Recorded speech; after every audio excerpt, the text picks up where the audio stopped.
He was retelling it at the airport gate like a stand-up routine, hands carving the air, laughter pooling around us like spilled soda. "Wasn't that hilarious?" he asked strangers who didn't know my name. Only the punchline that a husband could strand his wife in Rio and call it love's sense of humor.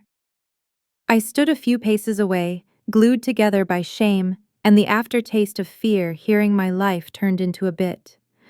I am a woman of 29 who learned long ago to smile through the sting, to swallow the burning question why me before it climbed my throat. The fluorescent lights hummed. The gate monitor flickered. I watched him bask in it. The applause, the smirks, the indulgent nods of men who recognized in him a certain charm I once mistook for safety. I kept thinking this wasn't a joke. It was a map of the power he thought he owned over me. He abandoned me in a foreign city and called it a prank, and I was supposed to be grateful when he came back to get me. If you've never loved a man like Mitchell, let me explain the slow curriculum of cruelty that looks like play. It starts with harmless, a missing key before a meeting, a surprise detour from a promised reservation to a food truck under flickering streetlights. You laugh because he is beautiful when he's mischievous, because once his eyes held only mischief and not malice. After the wedding, the mischief hardens. He forgets to tell you about dinner with friends, and you saute garlic for two while your phone vibrates from a crowded restaurant across town. "Where are you?" He hides a bill and watches you panic, then raps you in a wounded voice. "It's just a joke, Sandra. Why can't you take a joke?" You learn to doubt the prickle on your skin. You learn to rewrite your own expression as overreaction. You become small in public, smaller in private. Nothing breaks in one day. The vase tips, then rocks, then settles until one morning it shatters and the room is full of glittering edges and your bare feet. Our second honeymoon was his idea.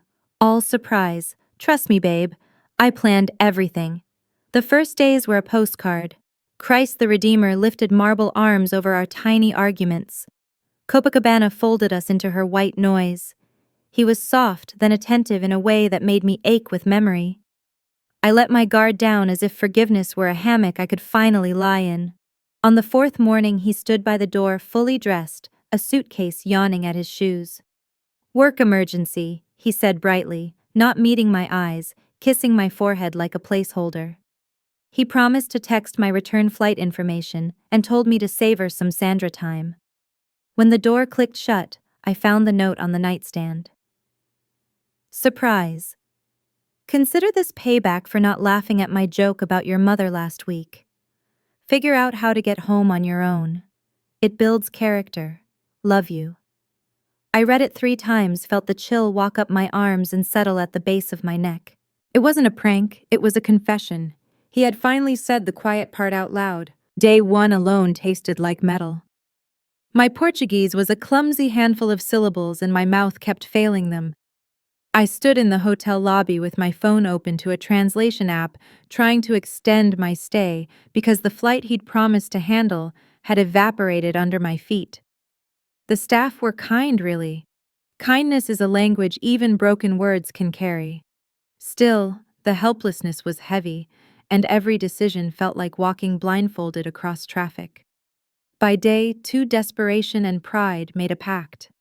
I forced myself through the revolving door into heat and traffic and the bright choreography of a city I didn't know how to belong to. Carlos noticed me first. No, that isn't true. He noticed my flinch. A small tour group clustered beside him, but his eyes found the way I stood half in, half out of the sidewalk's river of bodies. "Você precisa de ajuda?" he asked, then in warm, careful English. "You look like you might need some help." He was older than me by a few years, brown-eyed and sun-creased, a laugh that didn't aim at anyone like a dart.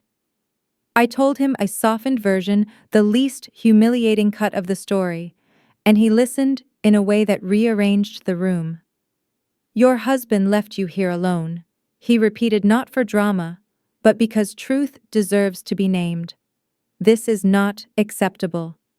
He said it as if respect were as basic as clean water, as if no woman should have to argue for it. He offered to point me toward places that made sense to a stranger. Then he offered to walk with me, and I said yes, because something inside me needed a witness who wasn't waiting to laugh. The week unfolded like a hand opening. Carlos taught me words and the music between them. He asked what I wanted to eat, not to trap me in a wrong answer, but to learn me. We chose a tiny place wreathed in garlic steam. We sat beneath a wall of painted tiles and let an afternoon dissolve into stories his sister's gallery, a stretch of coast that healed his worst year, the way his parents dance in the kitchen when the radio sneaks an old song into the room. He liked to ask, "Which do you prefer?" as though this were a city built to hear my mind. After 3 years of someone calling my preferences boring, the question landed in me like rain. I changed in such small ways I almost missed them. I laughed louder. I didn't pre-apologize for a thought. My shoulders crawled down from my ears. Street vendors teased me in kind English, and children waved as though joy translated perfectly. One evening we climbed the cable car and watched the city turn to bronze. "You seem surprised when I ask what you want," Carlos said, resting his forearms on the rail.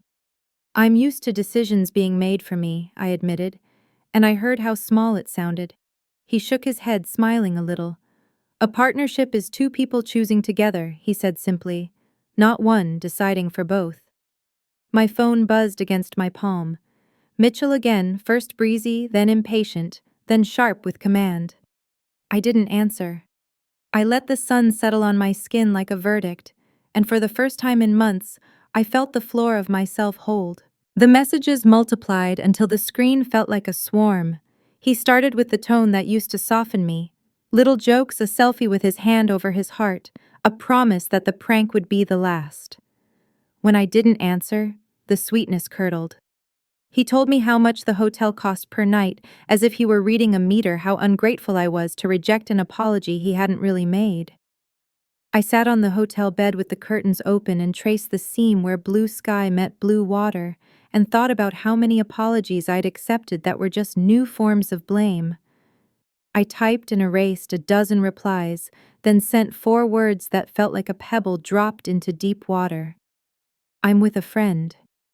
His answer arrived before I could put the phone down. "Who is Carlos?" The question wasn't a question.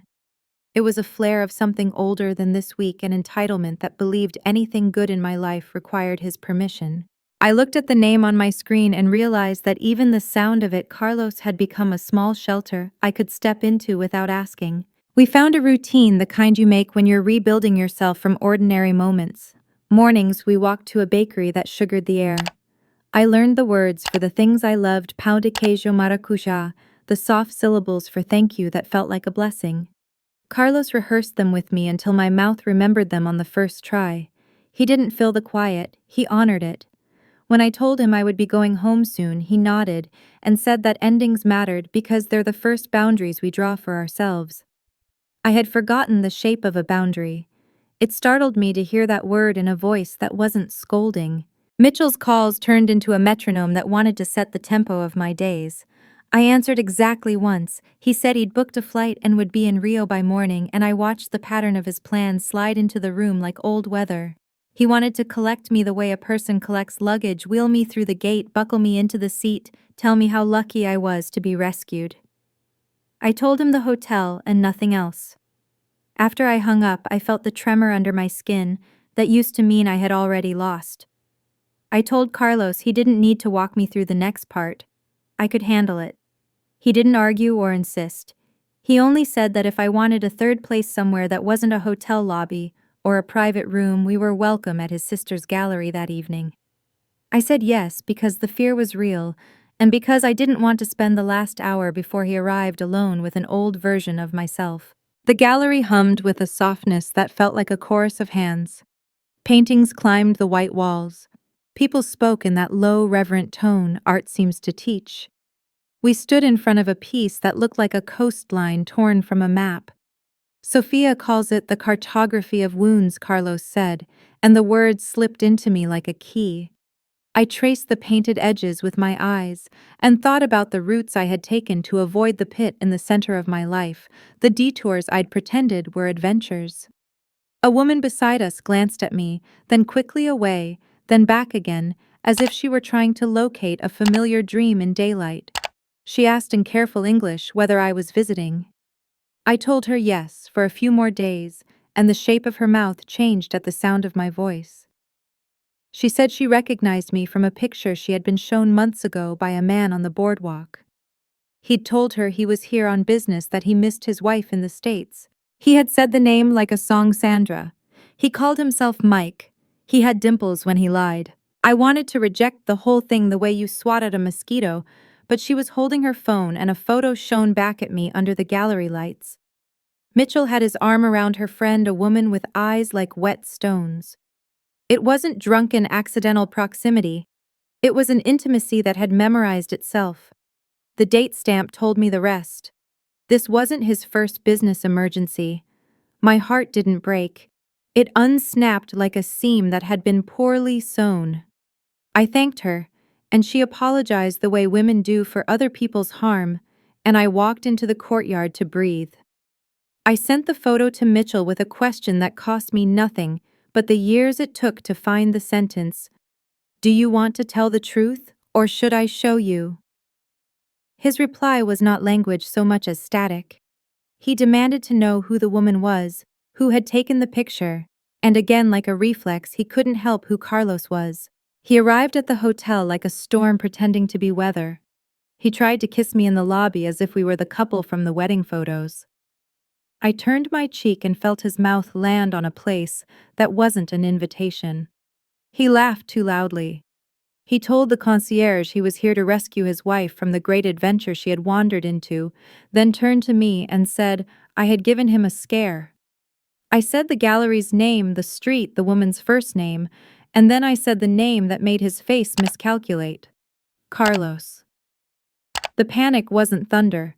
It was the sudden absence of sound before it. His eyes jittered over my shoulder and back to me, and I saw a man take inventory of exits. He told me I had misunderstood everything, that these places were full of men who wanted to make Americans feel special, that they made up stories to sell a myth. He used that soft, coaxing voice he saved for talking his way out of the obvious. He asked what exactly I had told Carlos, and whether we had been alone when I said it, and whether anyone else had heard the things I thought I knew. The questions came too fast, the way questions arrive when they are less about truth than containment. I asked one question in return, and I asked it without any ornament because I didn't want to watch him play with my grief like string. I asked who Renata was. He tried a dozen faces in a second: the indulgent husband, the offended man, the weary lover, who must explain the complexities of the heart to a fragile creature.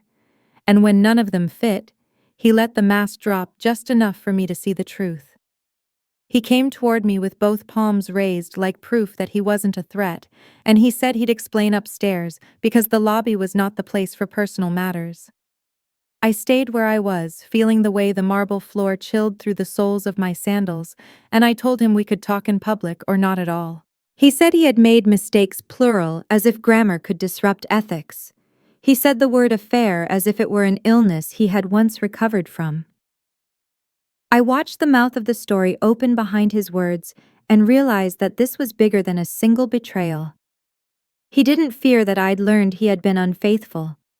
He feared that the man who had walked me down side streets and taught me how to order sweet coffee knew something else about him. I said Carlos's last name like a question I wanted to see him answer. He didn't. He asked for my phone with a sheepdog smile that had hurted me 100 times before. He said he would block the number for me so I could move on. I held the phone a fraction closer to my chest and said that moving on was exactly what I intended to do, and that for once it would not involve erasure or pretending. I didn't sleep that night. The room carried the echo of his questions, even after he left. Who heard you? What did you tell him? What does he know? Like mosquitoes whining in the dark? You can't quite swat. I lay on top of the covers and watched the ceiling fan slice the air into quarters, and I kept replaying the way his face changed when I said Carlos's name, as if I had stumbled onto a switch he'd always kept hidden. Near dawn, my phone buzzed with a message from the woman at the gallery. She apologized again, as if any of this belonged to her, and then she wrote a name I had only guessed at out loud. Renata. The woman in the photograph with Mitchell Mike was her friend's sister. She sent a second photo taken weeks after the first, a candid at a late-night market. There was my husband's hand in the same place on Renata's waist as if it lived there. Under the glow of stall lights, they looked like a promise neither of them could keep safely in daylight. I showed the screen to Carlos at breakfast, and something in his face folded shut. He read the name twice slowly, then set the phone gently back on the table, as if it were a bird that might startle. A long breath. He told me there was something he should have said earlier, and I watched his carefulness expand until it was big enough to hold the whole morning. Renata, he said, was not only the woman in the photo, she was his younger sister. There was no drama in the way he said it. There was only the quiet gravity a family name takes on when it's carrying more than letters. Months before I arrived, she had brought a man home with dimples and expensive shoes and the kind of jokes that make dinner run late. He had called himself Mike. He had spoken about a wife with reverence, then sadness, then a catalog of reasons no one should judge him for needing an escape. He said he was building something big that would include everyone he loved. The night the boardwalk woman snapped the picture, he had bought Renata a necklace shaped like a compass and told her she helped him find his true north. The next week, he asked her to open an account in her name for the new gallery space he promised to rent for Sophia, and then just as quickly, he disappeared. I thought I had run out of ways to be stunned, but pain has endless dialects. It wasn't only that he had betrayed me. It was that his betrayal had been rehearsed on another woman's heart in the same city, in the same language of charm and withholding. The talk of pranks, the shifting of blame, the aliases that slid across his tongue like candies. It wasn't an accident. It was a method. Carlos's voice stayed level when he told me that Renata hadn't wanted to involve the police because she thought she had misunderstood everything, because she had been taught like me to distrust her own alarm. She made a complaint with the bank, he said, eyes lowered. But there is not much to recover once you pass a certain point. I thought about the note on the nightstand that had called abandonment character building, about the way I'd laughed off the little losses until the big one swallowed me. I asked why he hadn't told me the first day we met. He said he didn't want to turn me into a witness against someone. He wanted to turn me back into myself. Mitchell texted that morning as if none of it existed. He suggested we reset a word that made me picture a button pressed on my life, everything I had learned erased, because it was inconvenient to the story he wanted to keep telling. I wrote that I would meet him at noon in the lobby cafe. Then I sent 2 other messages while my hands shook, one to the woman from the gallery asking her to join me if she felt able, another to Carlos, who replied that he would arrive with Sophia not to swarm but to anchor me. I wasn't planning a spectacle. I was planning a proof. For once, I wanted to speak my full sentence without being told my punctuation was wrong. Noon turned the cafe windows into mirrors. Mitchell arrived in the shirt he wore to our rehearsal dinner, as if costume could conjure past devotion. He leaned down as if to kiss me, then saw that we were not alone. His smile thinned. I laid my phone on the table between us like a small, bright judge. I began with the simplest thing that I knew about Renata, that I knew about Mike, that I knew about the account. I didn't raise my voice. I didn't use the words I had thrown at my reflection for years, stupid, gullible, too sensitive, because they had never belonged to me. He laughed in that friendly way men laugh when they want you to look silly for believing what you saw. He said he had been mentoring her, helping a young artist navigate paperwork, and that the photos were unfortunate angles. He said that Americans could be naive in a city like this, that people attach themselves to any man with a credit card and a passport, and then invent stories when their fantasies collapse. The woman from the gallery cleared her throat. She was small-boned and tired-eyed, and I understood instantly, very brave. She said Renata didn't attach herself to men with credit cards. Men with credit cards attached themselves to her because she was kind and made them feel like the person they lied about being. I told him I had something else. I pressed play on a recording I had made in the lobby the night before, not out of strategy, but out of the survival reflex that blooms when you realize your words will be turned against you. There was his voice asking why I had said Carlos's last name, asking whether anyone else had heard me asking for my phone so he could erase what he called a complication. I watched the heat rise up the column of his neck, a flush he couldn't pretend into charm. He reached for the phone with a laugh that showed too many teeth. Carlos's hand moved not aggressively, just enough to make space between Mitchell and me. Mitchell's eyes found his. "So you're Carlos," he said. And the way he said it told me everything. This was the name that lived in his panic. Carlos didn't posture. He said only that he was Renata's brother, and that nothing I said next needed to be a performance. For a breath, the cafe dissolved to a single sound, the espresso machine exhaling like a tired animal. Mitchell looked at me, then at the woman, then at the door. I saw him calculate whether shame or escape would cost less. He chose the old math minimize deflect charm. He said he loved me. He said he wanted a family. He said we could go home and start over and never speak of this again. I thought of all the times I had scrubbed my own memory clean to make room for a lie that flattered him. I thought of Renata learning to doubt her fear until the bank told her doubt was expensive. I said the one word that had always terrified him because it was the only word that made me real. I said no. He blinked as if the word had startled him, then reached for the bar stool beside me, like a man steadying for a performance that would not be asked for. He tried to reshape the scene, lowered voice, tilted head, a private mise-en-scène, so that I would forget the audience, the witnesses, the small bright judge between us. But something in me had already stepped onto new ground. I told him I had recorded our conversation last night. I told him the gallery and the bank had dates and numbers. I told him the boardwalk woman remembered him as Mike, with dimples and a compass necklace he did not pay for with his own account. He started to call me dramatic. It rolled off me like heat. "You abandoned me," I said, simple as water. "You did not misjudge a joke. You measured what you could take." For a flicker the act failed and I saw the man who prefers shadows. He reached for the phone again. Security arrived because someone had pressed a button. Perhaps the concierge, perhaps the machine of the hotel itself, sensing the density of harm. Mitchell offered his passport like a calling card. He told them I was fragile, that I was making strangers part of a private matter. I pressed play again. His questions filled the air. "Who heard you? What did you tell him? What does he know?" The guard didn't need a translation. Urgency speaks every language. We didn't drag him to a station or put handcuffs in the story.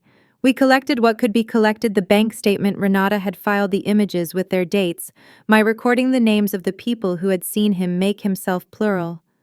Carlos called his sister, and when her voice came through, it was tender and bright and shaking.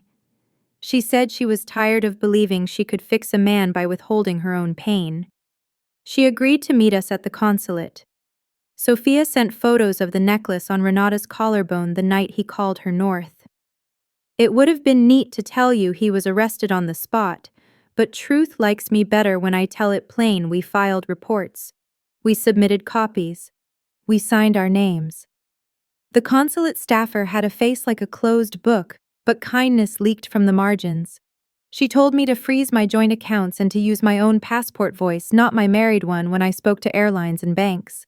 Carlos drove us slow and careful, as if lane lines could teach me to trace my life without veering. That night, alone in the room where he had left his cologne on the dresser like a ghost, I understood why his panic had a name.